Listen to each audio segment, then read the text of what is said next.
भूस्वामी आंदोलन और आईवान सिंह जी के बारे में और चापासनी आंदोलन के बारे में बहुत सारी भ्रांतियां हैं।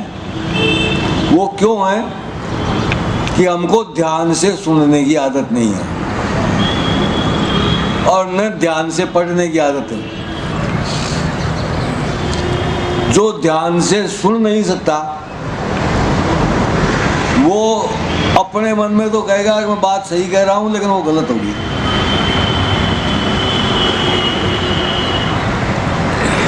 चापासनी आंदोलन का श्रेय आईवान सिंह जी को और तन सिंह जी को लोग देते हैं, लेकिन ये सोलह आने गलत है।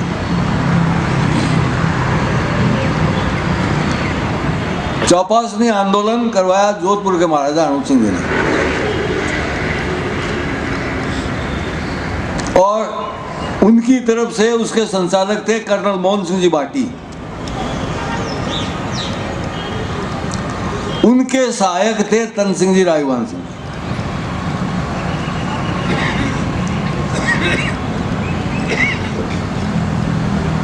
मारवाड़ राजपूत सभा के पास उस समय 40 जीपें थी संस्था के पास, और बड़े जागीरदार के अलावा जागीरदार भी दो तरह के होते हैं, एक ताजिमी जागीरदार, एक खास चौकी। और अपन सब लोग यहाँ बैठे हैं, इनमें न तो कोई ताजिमी जागीरदार है, एक ताजिमी जागीरदार मेरे को दिख रहे हैं, और खास चौकी के इक्के दुक्के होंगे। अपन सब क्या थे, इनका नामकरण किया आईवान सिंह जी ने भूस्वामी।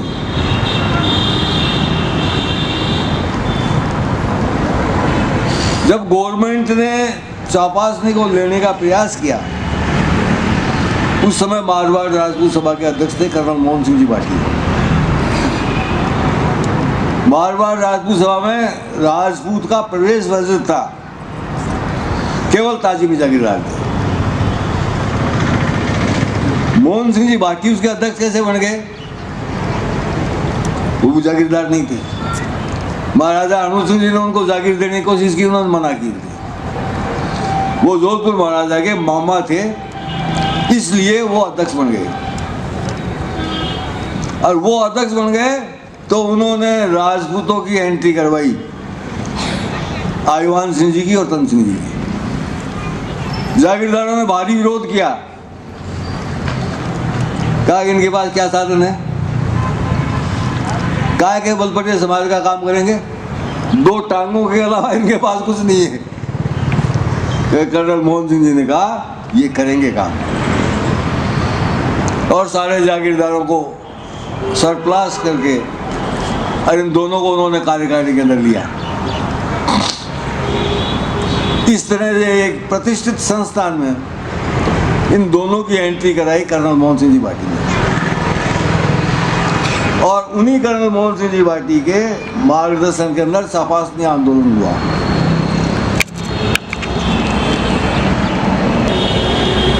और उसके पीछे से उसको नियंत्रण करने वाले थे जोधपुर के महाराजा अनूप सिंह जी। दूसरी बात जो कही जाती है भूस्वामी सिंह के बारे में,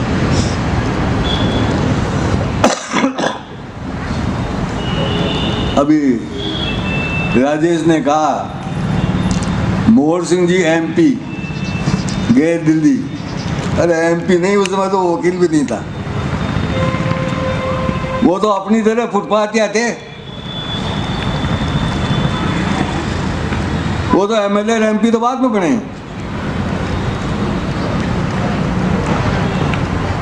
और भूस्वामी आंदोलन को गठन करने का, को चलाने का श्रेय एकमात्र जिस आदमी को है वो है आईवान सिंह। और जिस आदमी ने भूस्वामी आंदोलन को सफल बनाया वो एकमात्र आदमी है सत्यनारायण सिन्हा। आंदोलन चलाने का अनुभव नहीं था। राज्य सरकार को तो कह दिया हम तुम्हारे से बात नहीं करेंगे, आज दिल्ली में कोई पूछे नहीं इनको, अखबारों में खबर छपे नहीं। दिल्ली में तो जब पूछो जब अखबार में खबर छपे। ऐसी स्थिति के अंदर दिल्ली के अंदर मोहर सिंह जी गए, किसी भी मंत्री के यहाँ घुसने की कोई इजाजत नहीं मिले, कोई डोलते फिरते बिरला हाउस पहुंच गए। जुगल किशोर बिरला, जो इन बिरलाओं में एकमात्र भला आदमी था, बाकी सब लफंगे। उससे मुलाकात हुई तो मोहर सिंह जी साफा नहीं बांधते थे। अब दिल्ली जाकर के कहने लगे साफा साफा तो होना चाहिए। क्या को? कांग्रेसी थे, खादी भंडार में गए, वहाँ गोल्ड कर रहा हूँ मैं भी, देवी सिंह महाराज उसका साफा बांधा। क्या तो जुगल किशोर बिरला कहता है काकरा मैं समझू ते दो लगा बांध रखे तो कोई और तू तो काय ठीक काय समझे, मैं तो आता है समझ रंगाबा का पिसा कौन सा।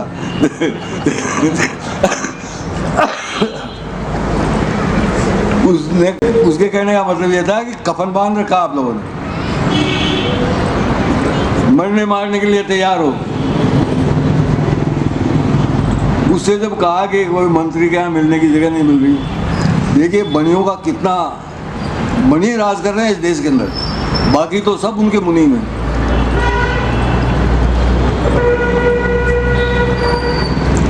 तो कहा मुनीम जी उरा आ जाओ, कौन सा मंत्री से मिल बताऊँ, बानान मिला दो। तो ये सुन रखा था कि नेहरू पर सबसे ज्यादा अगर किसी का प्रभाव है तो सत्यनारायण सिंह का है। तो हमने कहा सत्यनारायण सिंह 2 मिनट के अंदर मिला दिया, कहा भेज दो अभी। बिरला जी ने कहा जाओगे गाय से, क्या है तुम्हारे पास साधन? मैंने कहा हमारे पास तो टांग है, तो गाड़ी ले जाओ। बिरला जी की गाड़ी लेके गए सत्यनारायण सिंह जी के पास। जब मोहर जी ने ये कहा कि मैं राठौड़ हूँ, सत्यनारायण सिंह ने कहा मैं भी राठौड़ हूँ, हम भी बीकानेर से आए हुए हैं। तो मोहर जी ने कहा इसीलिए हम आपके पास आए। 2 घंटे तक उसने बात की। आजकल के बड़बूझे नेताओं की तरह नहीं, जो प्राइम मिनिस्टरों के पीछे, चीफ मिनिस्टर के पीछे रोते फिरते हैं। तो उसने कहा मैं कल बात करता हूँ, पंडित को इंटरफेयर करना पड़ेगा। नेहरू को वो प्राइम मिनिस्टर भी नहीं कहता था, केवल पंडित कहता था, पंडित को इंटरफेयर करना पड़ेगा। और दूसरों से इंटरफेयर करा दिया उसने। चीफ मिनिस्टर को बुला लिया, मोहनलाल सुखाड़िया को, राजभवन को बुला लिया। लोग ये समझते हैं कि नेहरू अवार्ड के अंदर राजपूतों को बहुत कुछ मिल गया, कुछ भी नहीं मिला। नेहरू की एक वाणी ने राजपूतों को बहुत कुछ दिलाया। उसने सुखाड़िया को कहा मिस्टर एक बात याद रखिए, ये डेमोक्रेसी जब तक ही चलेगी जब तक अहिंसात्मक आंदोलनों को तुम सफल बनाते रहोगे। अहिंसात्मक आंदोलन जब सफल नहीं होंगे तो क्रांति हो जाएगी। आज जगह जगह उपद्रव क्यों हो रहे हैं? ये अहिंसात्मक आंदोलनों को कुचलने के कारण से हो रहे हैं। इनकी सच्ची कहानियां, ये नक्सलवाद क्या है सुनो तो आंखों के कानों के कीड़े जल जाएंगे। ये सब शासन के अत्याचारों के कारण से हुई। और उस बात का सुखाड़िया पर इतना असर पड़ा। रघुवीर सिंह जी जैसा आदमी था, समझौते की बात करने वाला, एक एक करके उसने, आज अगर वो सारे डॉक्यूमेंट्स आपके पास हों तो आप ये मानने के लिए तैयार नहीं होगी इतनी सुविधा मिली है, इतनी सुविधाएं राजपूतों को मिली उस आंदोलन के कारण से।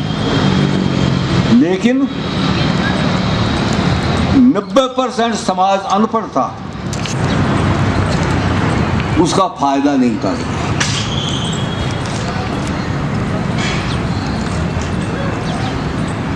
वरना अगर उनका फायदा उठा लेते तो आज हम न मालूम कितने आगे बढ़ गए होते। जिसके पास एक बीघा भी जमीन नहीं है उसको 25 बीघा जमीन देगी गवर्नमेंट। अब आज का आदमी, पढ़ा लिखा आदमी इस बात को समझता नहीं कि कितनी अच्छी चीजें थी जिनको हमने खो दिया ही नहीं। जमीनें अलाट हुई, ये बने हुए एजेंट पीछे लगे हुए थे ताकि बाप दादा की जमीन थी कौन छोटी जो अलाट पर कर सोच दूंगा था, कोडियों में खरीद के ली गई। अनपढ़ समाज था और भूस्वामी आंदोलन के बाद भूस्वामी संघ बिखर गया।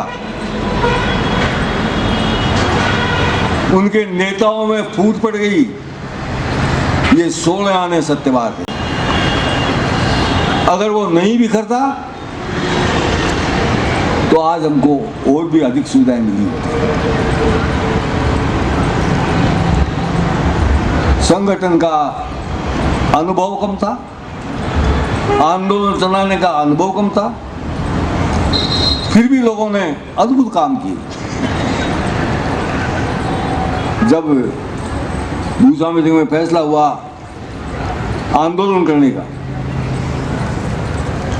तो ये आपके भैरू सिंह काचरावास, अरे दोंखल सिंह जी चल जैसे नेता बने हुए थे, सब बग गए।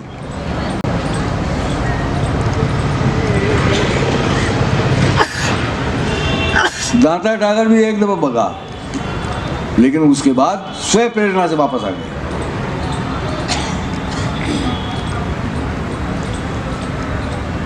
अब आप कल्पना करो आईवान सिंह जी की कि उनकी क्या हालत हुई होगी जब ये सब लोग भग गए। केवल कर्नल केसरी सिंह जी पाटोदी को साथ लेकर के आईवान सिंह जी जैसलमेर पहुंचे और वहां पर आंदोलन शुरू कर दिया। जब दांता टागर साहब को पता पड़ा कि आंदोलन शुरू हो गया तो उन्होंने स्वयं प्रेरणा से सीकर के अंदर आंदोलन शुरू कर दिया और पूरे जयपुर रियासत के एक एक राजपूतों के गांवों के अंदर फिरा दांता टागर और कम से कम सैकड़ों गांव ऐसे थे जिनके अंदर हर परिवार से एक आदमी जेल जाएगा, ये फैसला किया गया और गए लोग अपने मानपुरा माचाड़ी के अंदर ये फैसला हुआ कि हर परिवार से एक आदमी जाएगा। एक परिवार ऐसा जिसके सारे जवान आदमी फौज में, घर पर कोई नहीं, दादा आदमी तो भेजना पड़ेगा।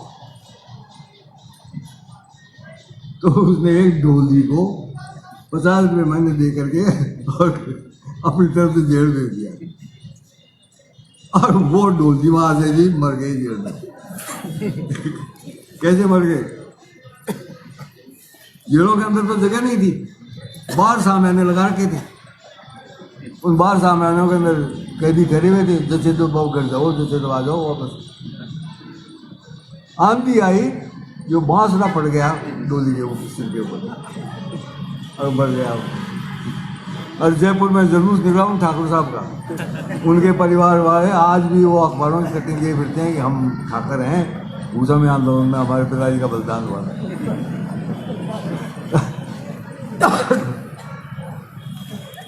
तो कैसी विकट परिस्थितियां थी जिनके अंदर उन्होंने काम किया।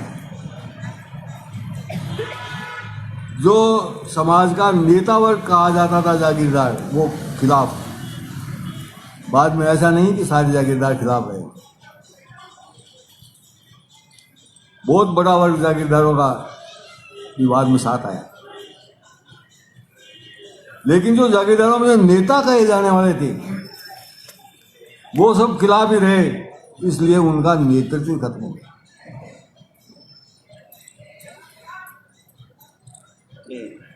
ये कुछ बातें जो भ्रांतियां थी वो मैंने आपको बता दी, क्योंकि बताने वाले तो मर गए।